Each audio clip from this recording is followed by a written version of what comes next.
Biz hozir igna bilan davolash muolajasini o'tkazmoqdamiz. Sihatgohimizda asosiy davolash usullaridan biri bu igna bilan davolash hisoblanadi. Hozir mana bu bemorimizga asosan asablarini tinchlantirish uchun muolaja o'tkazamiz.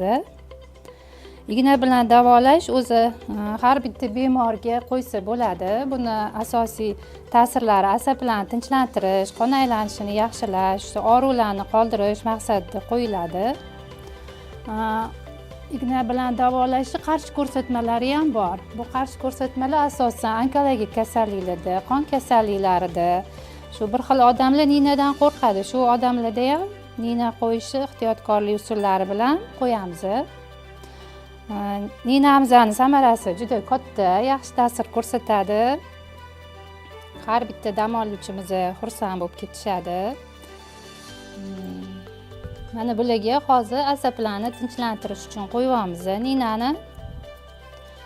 Ninamizni o'zi kursiga qarab, har bir dam oluvchini tashxisiga qarab qo'yiladi. Ninamiz asosan 20-30 daqiqaga qo'yiladi. Bu asablarni tinchlantirib, qon aylanishini yaxshilab, shu bemor ham shu vaqt ichida o'zi bo'shashib, uxlashgacha yaxshi ta'sir qilsa, bemor uxlab ham qolishadi. O'zi asosan davomiyligi har kuni 10 marta olinadi, qo'yiladi. Igna bilan davolashda asosan mana asablarga qo'yamiz, uyqu yo'ligida qo'yamiz, uyqusi kamroqligi, asabiylashganligiga qo'yamiz, osteoxondroz kasalliklarida, bel og'riqlarida, oyoqlarda, tizzalar, bo'g'imlarda og'riq bo'lganda oyoqlarga qo'yamiz. Keyin buyraklarda shamollashlar bo'ladi. Shularga ham ninamiz yaxshi ta'sir ko'rsatadi.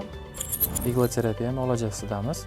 Igloterapiyani asosan asab uchun, bizni sanatoriyada asab uchun uyqusi yaxshi bo'lmagan inson uyqusini yaxshilashga bosh og'rig'i, migrendagi bosh og'riqlardan qolishiga yaxshi yordam beradi. Yana boshqa sabablari ham bor. Masalan, osteoartroz tizza og'rig'i, bo'yindagi, beldagi osteoxondroz og'riqlarida yaxshi yordam beradi. Yuzda nevropatiya, nevralgiya bo'lganda yaxshi yordam beradi igloterapiya. Biz hozir bularga asosan asab uchun uyqularni yaxshilashga qo'yamiz.